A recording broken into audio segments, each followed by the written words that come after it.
pessoal, sejam todos muito bem-vindos ao canal Enem 360. Meu nome é Leandro Aguiar, sou professor de linguagens e hoje estamos aqui para mais um conteúdo. Antes de prosseguirmos, deixa eu te fazer aquele pedido especial. Inscreva-se no canal, ative o sino para as notificações, porque desse jeito você não perde nenhum conteúdo. Vamos lá?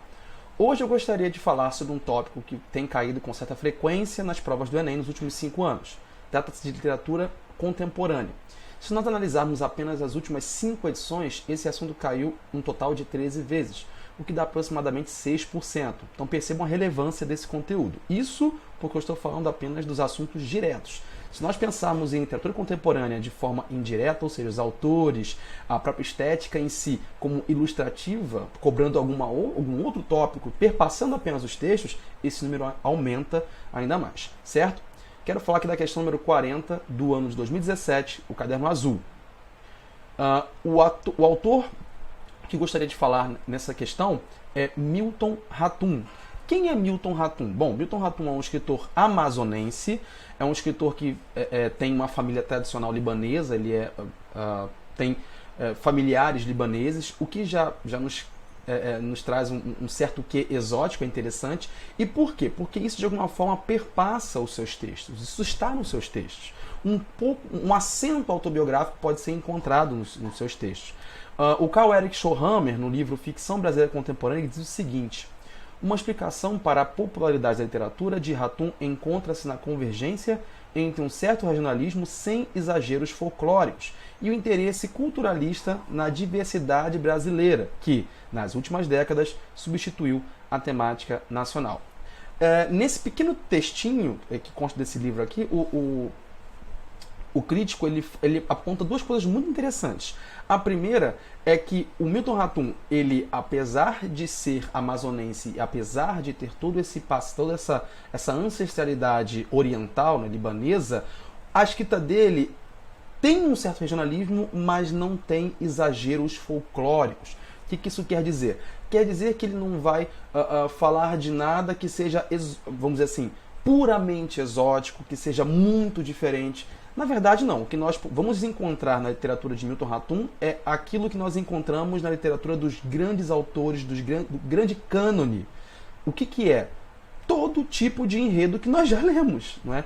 Tensões familiares, vamos dizer assim, intrigas políticas, um certo panorama da sociedade e do Brasil como um todo. Então, na verdade, Milton Ratum já figura entre os melhores e maiores autores brasileiros contemporâneos e, quiçá, de toda a literatura. Certo?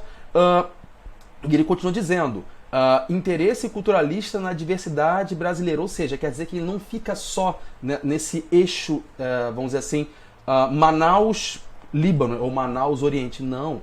O que você encontra ali são muitas narrativas riquíssimas falando de toda a diversidade brasileira. É claro que ele faz isso como uma porta de entrada a partir do quê? Do cenário amazonense com uma pitada de tempero, podemos dizer assim, oriental. E é isso que nós encontramos nos seus textos. Vejam só, por exemplo, o texto da própria questão número 40. Antes de falar da questão, aqui está a sua bibliografia, os livros que ele já publicou. Esses dois primeiros, por exemplo, Relatos de um Certo Oriente, de 89, e Dois Irmãos, de 2000, são dois livros que já perpassam um pouco essa temática oriental. Tem um pouco disso no livro, certo?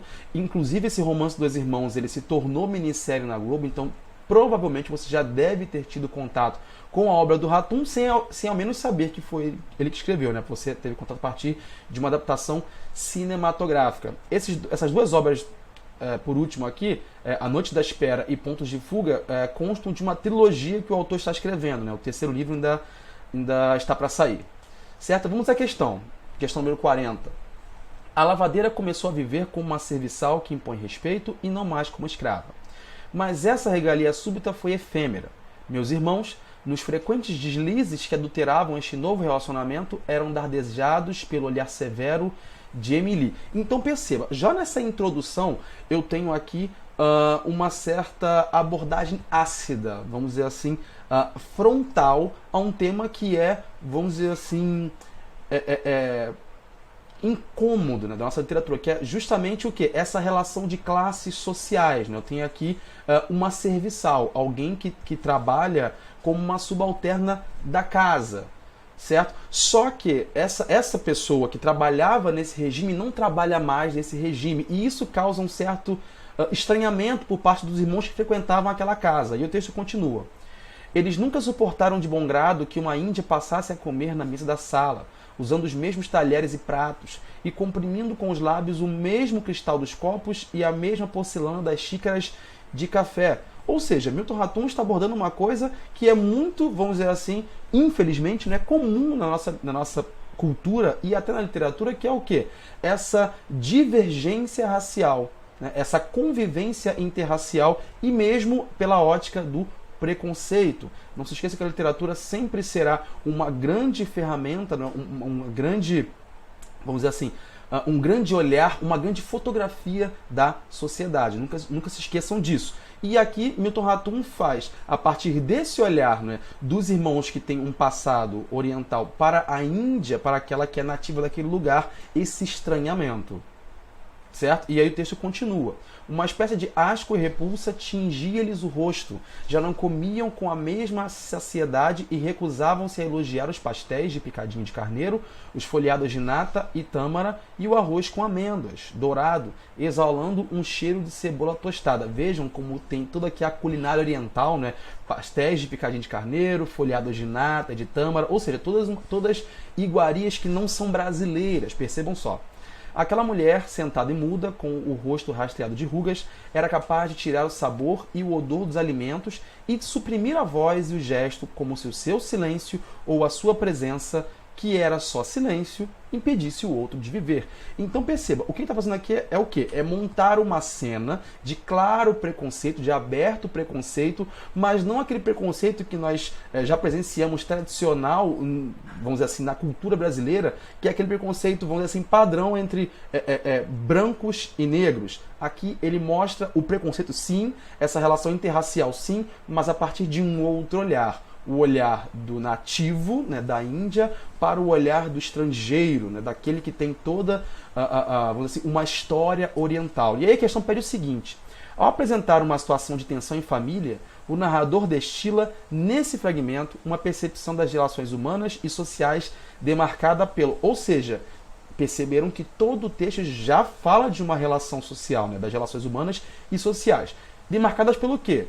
Predomínio dos estigmas de classe e de raça sobre a intimidade da convivência. Bom, eu não preciso nem ler as demais alternativas, porque eu sei que essa A já é suficiente para mim. Cabe em tudo aquilo que a gente já acabou de falar.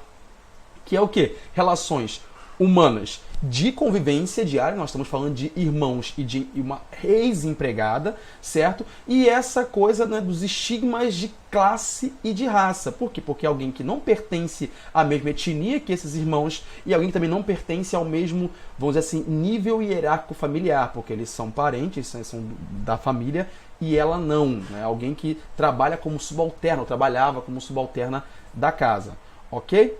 Então percebam que aqui, de forma muito genial, de forma muito certeira, Milton Ratum olha para esse exotismo duplo, né, região norte e oriente, né, e fala de assuntos que são assuntos marcados da nossa cultura, que é justamente o quê?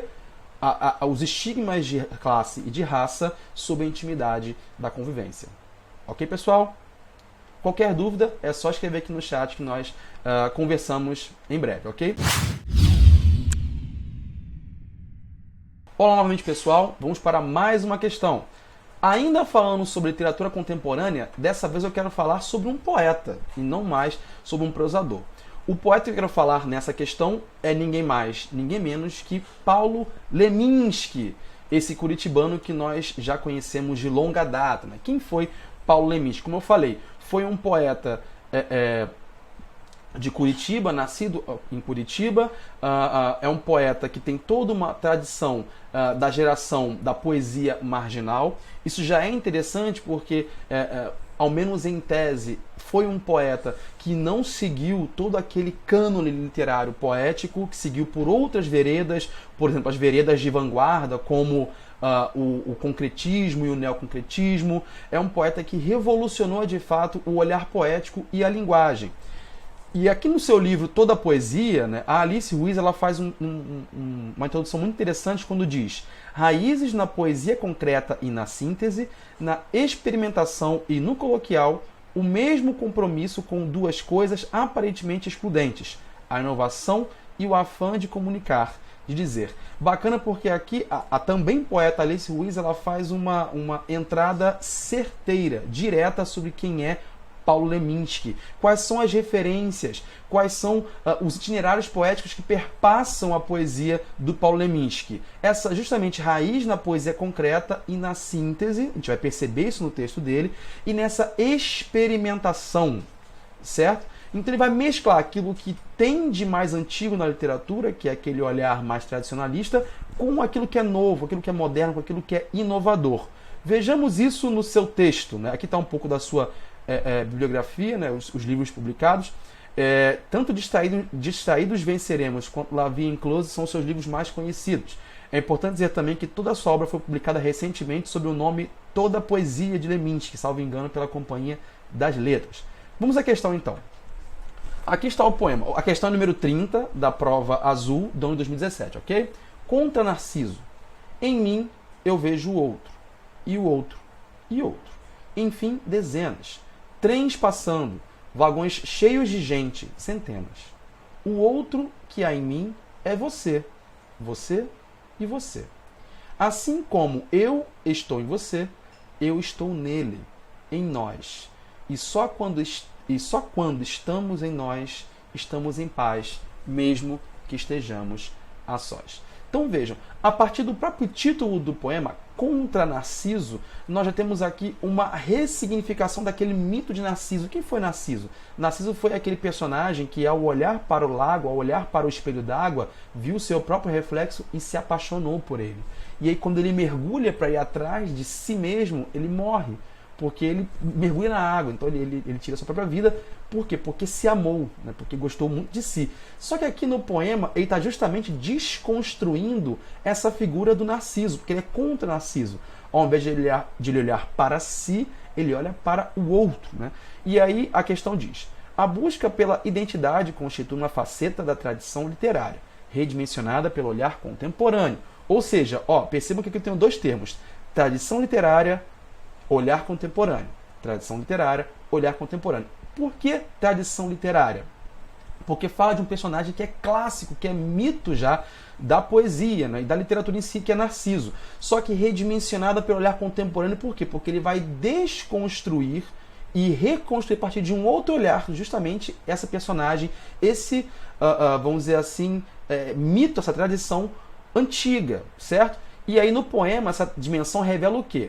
A ausência de traços identitários, a angústia com a solidão em público, valorização da descoberta do eu autêntico, percepção da empatia como fator de autoconhecimento ou impossibilidade de vivenciar experiências de pertencimento. Bom, acerta quem diz que é a alternativa à letra D, percepção da empatia como fator de autoconhecimento, porque em todo o poema ele diz: sempre que eu vejo o outro, eu vejo a mim, e sempre que eu olho para mim, eu encontro o outro.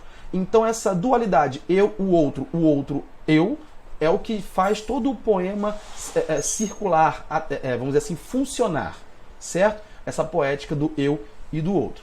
Ok, pessoal?